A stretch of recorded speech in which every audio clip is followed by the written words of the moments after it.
Have you ever written a letter to someone who is far away? Writing letters can show someone you care about what you're thinking of them, or let them know what you're doing, thinking, and feeling. Writing a letter can even help you to think about how you're feeling and how things are going in your life. People don't write letters as much these days because we have so many other ways to communicate across long distances: phones, Zoom, email, and social media. But in the past, before these things were invented, letters were the most important way people had to communicate with each other when they were far apart. But did you also know that letters are also important to people who study history? They are. We have the letters of many famous people from the past. In some cases, that's the only writing we have that was written by an important person. Today we're going to talk about someone who is famous for the many letters she wrote to important people of her day, Abigail Adams.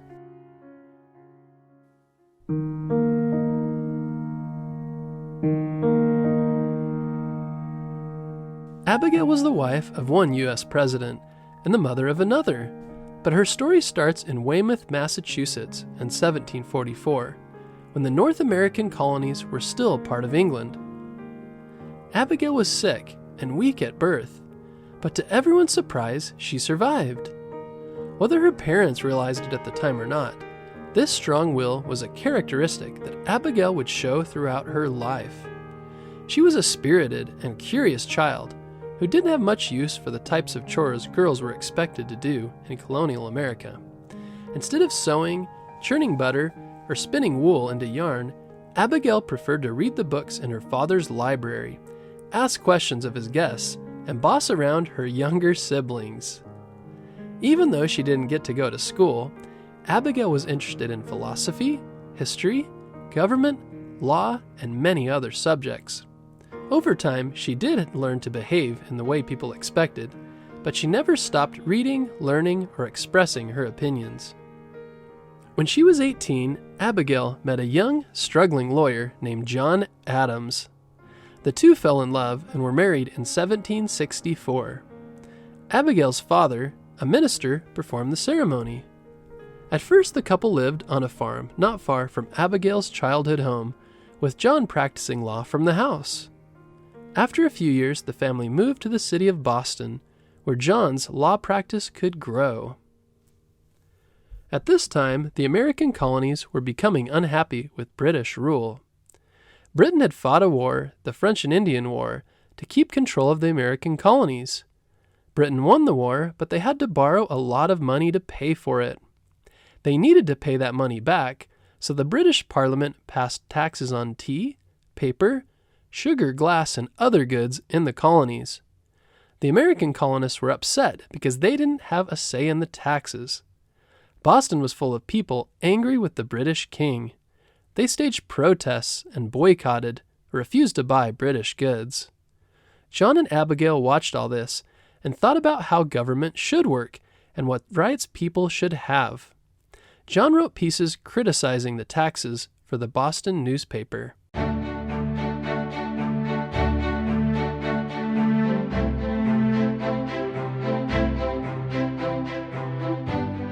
By 1774, Abigail and John felt that the colonies should try to win their freedom from Britain. John went to Philadelphia to be part of the First Continental Congress, where the delegates debated how to respond to British taxes and the harsh laws they'd enacted. Abigail lived on their farm during this time, and she and John wrote to each other often.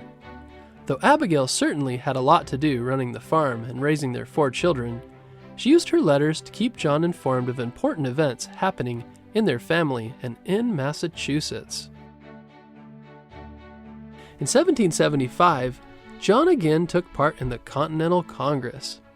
This time he helped Thomas Jefferson write the Declaration of Independence, which said that the American colonies would no longer be part of Britain. If there was going to be a new country, Abigail thought it should do certain things a little better than in the past. She believed women should be allowed to own property, get a good education, and have a say in the laws of their own country. She wrote to John during the Congress, "In this new code of laws, I desire you would remember the ladies and be more generous and favorable to them than your ancestors." Sadly, her ideas didn't make it into the Declaration of Independence or the new laws of the country. Abigail also questioned how other groups would be treated in the new country. Even though the Declaration of Independence stated that all men are created equal and had rights to life, liberty, and the pursuit of happiness, most black people in the colonies were enslaved, and many of the members of the Continental Congress owned slaves. Abigail felt very strongly that this was wrong and would lead to conflict between the states later on. She wrote to John, "I wish most sincerely there was not a slave in the province. It always appeared a most iniquitous scheme to me. Fight ourselves for what we are daily robbing and plundering from those who have as good a right to it as we have." Unfortunately, this was another issue where Abigail's views didn't carry the day, though John was also against slavery. Sadly, when the United States Constitution was written in 1787, it allowed slavery to continue. As the Continental Congress was debating and writing new laws, the revolution was gaining speed. Abigail saw firsthand the effects of the war. She wrote letters to John explaining British troop movements and battles that happened near their home. She even took her son, the future President John Quincy Adams, to a hilltop to watch the Battle of Bunker Hill. She housed and fed soldiers from the Revolutionary War in their home, as well as people who had to leave their homes because of the fighting. All the while, she made all the decisions about how the farm should be run and made sure the family had enough money to live. After the war, John Adams traveled to France to help negotiate the peace treaty between the new United States of America and England. At first, Abigail stayed behind and took care of running the family's farm, but she, along with her oldest daughter and son, soon joined him in Europe. There she had the chance to explore both Paris and London while John worked as a diplomat. When they returned to the United States, John became the vice president to George Washington. When Washington decided to step down as the president after 8 years, John was elected as the second president of the United States. Abigail spent much of her time hosting dinners and meeting with visitors at the presidential house in Philadelphia, which is where the Capitol was at the time. She also advised John on who should be given certain jobs and helped him edit his speeches. In the last few months of John's presidency, the couple moved to a brand new presidential house in the brand new capital city of Washington, D.C. And I do mean brand new. The house, which of course we now call the White House, wasn't quite finished, and it was surrounded by woods and fields instead of the bustling city that's there now. Abigail wrote to her daughter telling her how hard it was to heat the rooms or even find people to help cut the firewood. Abigail warned her daughter, though, "You must keep all of this to yourself. When asked how I like it, say that I write you the situation is beautiful, which is true. The house is livable, but there is not a single apartment finished." A few months later, John lost his attempt to be re-elected as president. Though Abigail was disappointed, she wrote her son, saying, "Could I be assured that the remainder of my days might be passed in peace and quietness? I should have reason to rejoice in liberation from public life." She and John returned to Massachusetts to enjoy their retirement on a farm they called Peacefield. Their son, John Quincy, went on to be elected president in 1825, although Abigail had passed away by that time.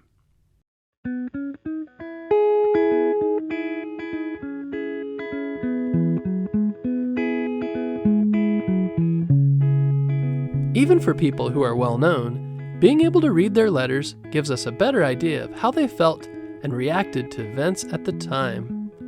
Letters help historians piece together what things were really like in the past, how people felt privately, and when conditions weren't as rosy as they would have liked.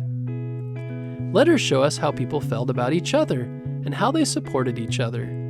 Abigail's letters to John Adams, to her children, and to other people, famous or not, showed us that she was an intelligent, caring, and opinionated woman. She was devoted to the cause of creating a successful and independent United States, and she made sacrifices to see it happen. But more than telling us about the history of that time, these letters give us a glimpse of the real people who wrote them, not only their accomplishments, but their true feelings, fears, and hopes for the future.